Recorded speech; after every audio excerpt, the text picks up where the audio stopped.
Doymadan bir kere mən eşitsəm səsini,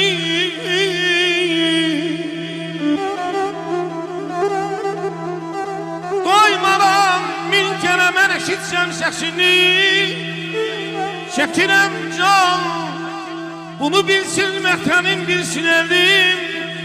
Sen güzeller güzelinden de güzel, sen güzelim. Vay vay aman aman. Ana bir vətəndir, vətəndə ana, mənası eynidir duyub qanana. Mən qurban olaram bu gözəl Azərbaycana, bütün Azərbaycan, sen ayana, sen ayana, sen